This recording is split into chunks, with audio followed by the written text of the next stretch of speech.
single leader right all the wrongs done to a country? In his 2 terms of leadership, Traore has certainly transformed Burkina Faso, particularly in the fight against insurgency. He is not afraid to die. And during this speech, he also said that there are 3 words that us Africans should banish.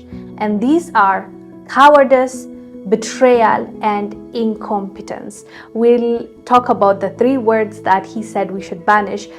Traore has achieved what seemed impossible, leading Burkina Faso toward prosperity.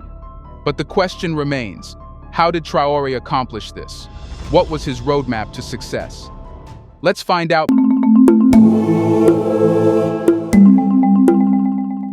Burkina Faso, a nation with a proud history and resilient spirit, is defying the odds in its battle against insurgencies. Under the leadership of Captain Ibrahim Traore, the country is waging a determined fight not only for its survival, but for its sovereignty and dignity.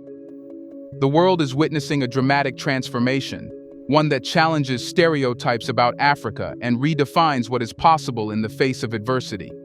In 2022, Burkina Faso faced a dire security crisis. Insurgent groups had taken control of large swathes of territory, leaving the country on the brink of collapse.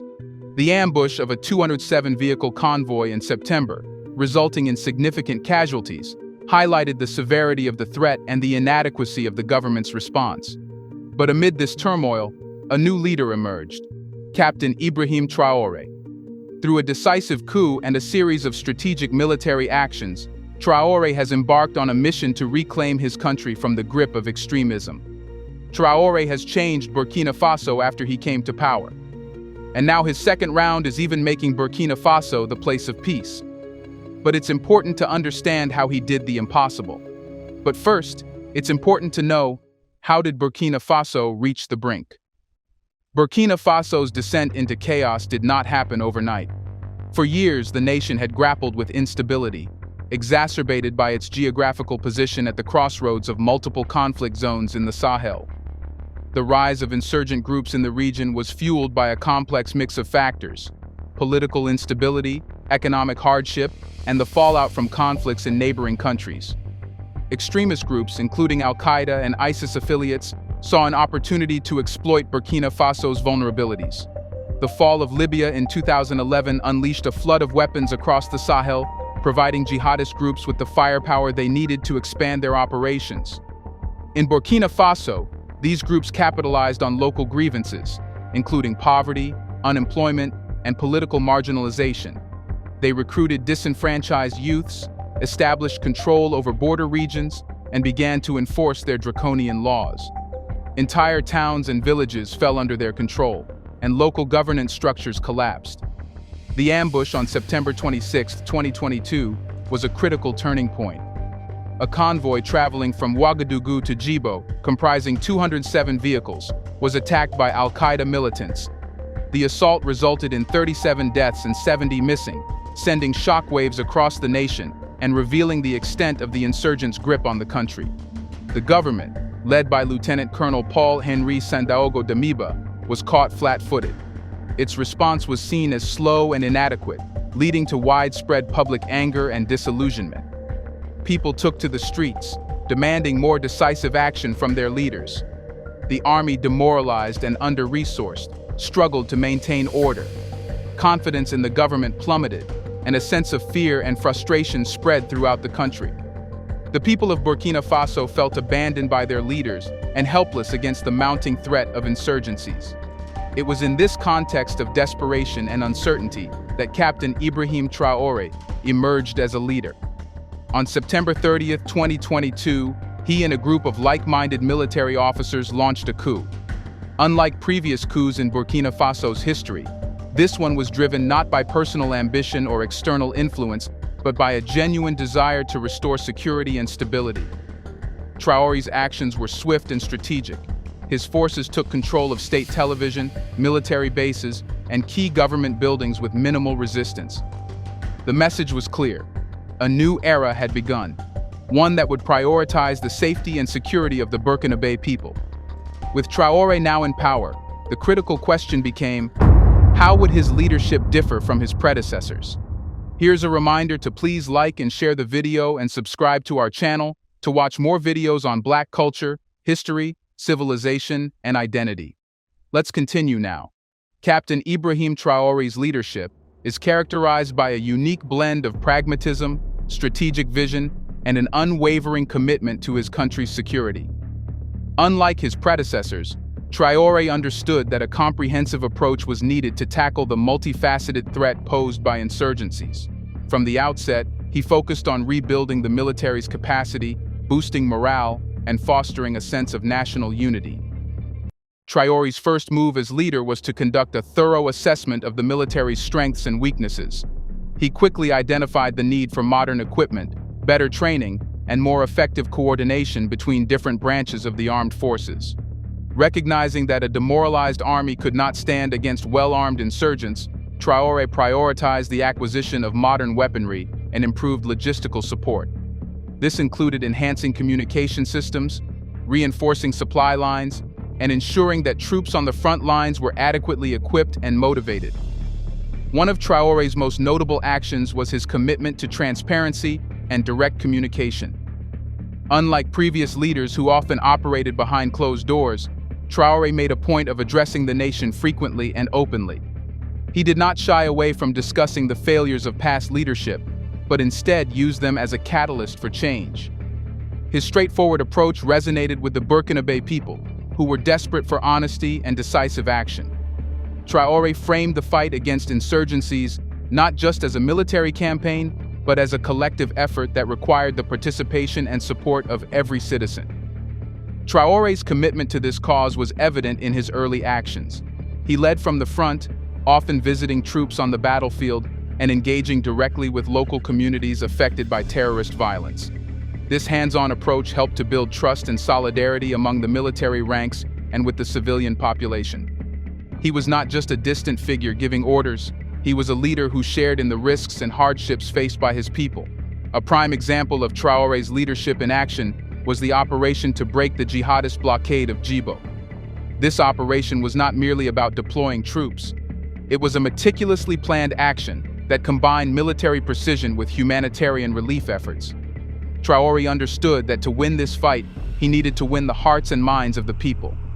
The operation succeeded in delivering much-needed supplies to a city that had been under siege for months, providing both a tactical victory and a powerful morale boost for the nation. With his internal strategies solidified and public support growing, Traore turned his attention to forging international alliances. But how did these global partnerships shape Burkina Faso's new path? And what role did they play in the country's fight against insurgencies? Recognizing the need for external support to bolster Burkina Faso's defenses, Captain Traore looked beyond traditional allies.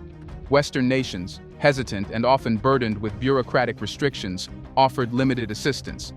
Traore, understanding the urgency of the situation, turned to new partners, most notably China. China's involvement in Burkina Faso's fight against insurgencies marked a significant shift in the geopolitical landscape of the Sahel region.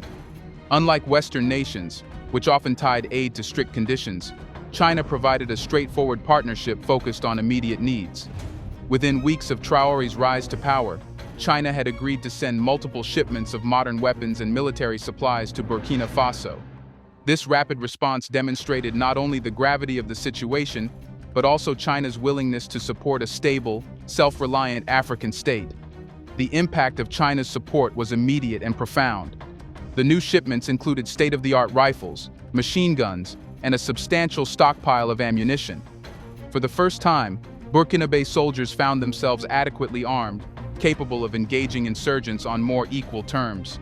This influx of weapons not only boosted the military's operational capabilities, but also had a significant psychological impact, both on the soldiers and the civilian population.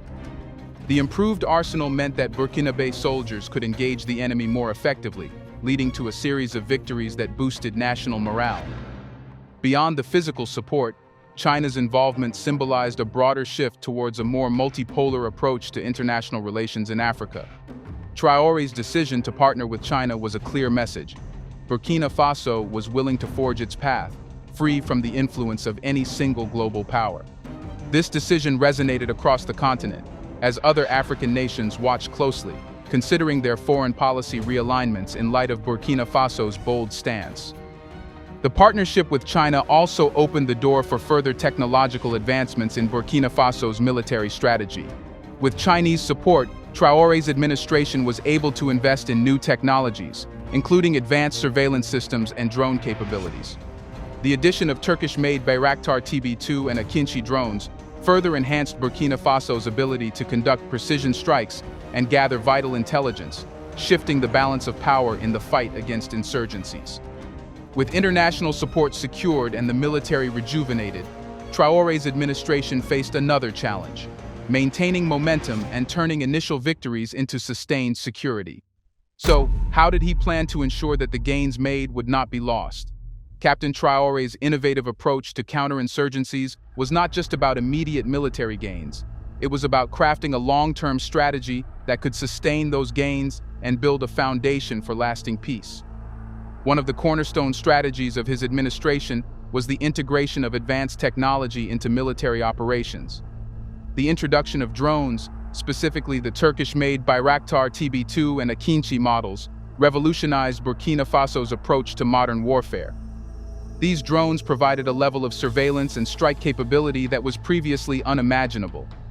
They allowed the military to monitor vast areas of terrain, detect movements of insurgent groups, and conduct precise strikes on high-value targets with minimal risk to civilian lives.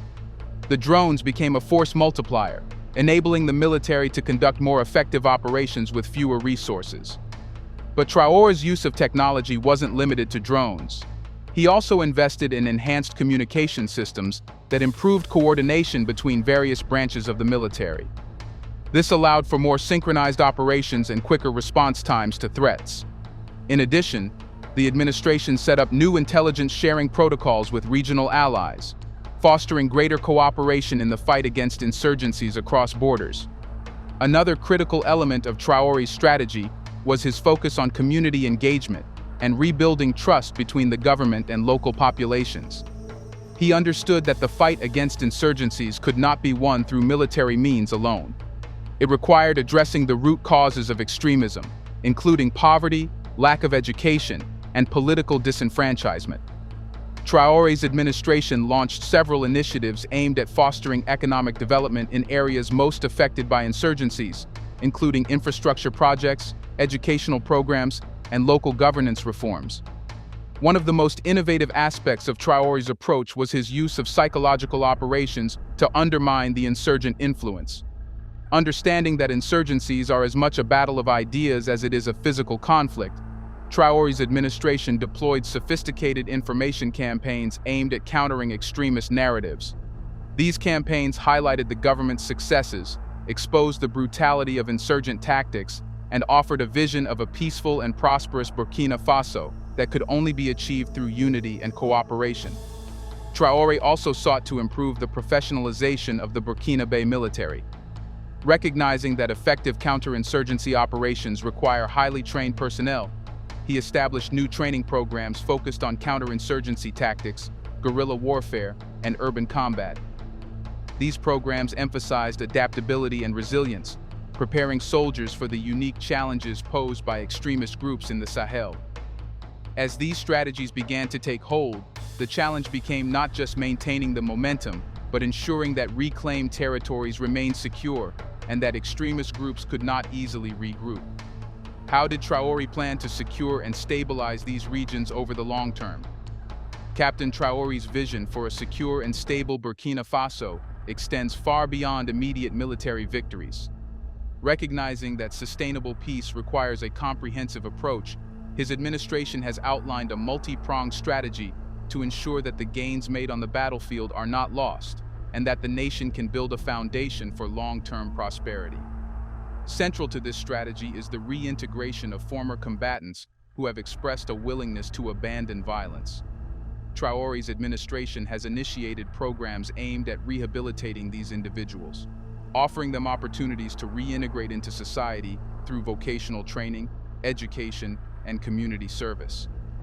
This approach not only reduces the pool of potential recruits for insurgent groups, but also addresses some of the socio-economic factors that have fueled extremism in the first place. Additionally, the government has prioritized the restoration of essential services in areas liberated from insurgent control. In many of these regions, basic infrastructure such as roads, schools, and healthcare facilities had been destroyed or severely neglected. By investing in these areas, Traore aims to rebuild trust with local communities, demonstrating that the government is committed to their well-being and is capable of providing the security and services they need to thrive. Traore's administration is also working closely with regional partners to improve border security and prevent the cross-border movement of insurgents and arms. This includes joint military operations with neighboring countries, intelligence sharing, and coordinated efforts to dismantle smuggling networks that have long fueled the conflict. The goal is to create a regional security architecture that can respond more effectively to threats and ensure that no safe havens exist for extremist groups in the Sahel. In addition to these efforts, the government is actively seeking to diversify its international partnerships to secure ongoing support for its security and development initiatives. While the partnership with China has been instrumental in providing immediate military assistance, Traore recognizes the importance of a broad coalition of allies to address the multifaceted challenges facing Burkina Faso. This includes reaching out to other African nations, the African Union, and international organizations for support in areas such as economic development, humanitarian aid, and peace building. Traore's administration is also aware of the importance of maintaining public support for its efforts. To this end, the government has invested in public relations campaigns to keep the populace informed about its successes and to foster a sense of national pride and unity. Regular updates on military operations, the successes in reclaiming territories, and the ongoing efforts to rebuild and provide services are all part of a broader strategy to maintain morale and public confidence. The administration has also taken steps to reform the judicial and law enforcement systems to ensure that justice is swift and fair. This includes establishing special courts to handle cases related to insurgencies and ensuring that those who commit acts of violence are held accountable. By reinforcing the rule of law, Traore aims to demonstrate that Burkina Faso is a country where justice prevails, further undermining the extremist narrative that the state is weak or corrupt. Moreover, Traore has focused on building resilience at the community level. He has encouraged the formation of local defense groups, supported by the military, to provide an additional layer of security in rural and remote areas. These groups, composed of local volunteers, work alongside the military to protect their communities from insurgent infiltration and attacks. This grassroots approach not only strengthens local security, but also fosters a sense of ownership and responsibility among the population. So, Burkina Faso's fight against insurgency under Captain Ibrahim Traore's leadership is more than just a military campaign. It is a comprehensive, multifaceted effort to restore peace, stability, and prosperity to a nation that has long been under siege. Through decisive leadership, innovative strategies, and strategic international partnerships, Traore has charted a new course for his country, one that prioritizes both immediate security needs and long-term development goals. The journey is far from over, but the progress made thus far provides a beacon of hope, not just for Burkina Faso, but for all of Africa. It serves as a powerful reminder that when faced with adversity, African nations have the resilience, the ingenuity, and the determination to overcome even the most daunting challenges. Burkina Faso is not just a story of struggle, it is a story of triumph and a testament to the unyielding spirit of its people. As Captain Ibrahim Traore and his administration continue their march toward peace and stability, they are not only reclaiming their nation from the clutches of extremism, but also redefining what it means to be an African nation standing strong in the face of adversity. Do you think more nations should learn from Burkina Faso? Did Traore deliver what he promised? Let us know in the comment section. Are you happy with his leadership? Do you want to watch more videos like this one? If so, subscribe to our channel and press the bell icon next to it. We have decided to bring videos on something nobody talks about: the Black culture, civilization, history, and evidence about how glorious Blacks have been. Thanks for watching, and until the next video, stay tuned.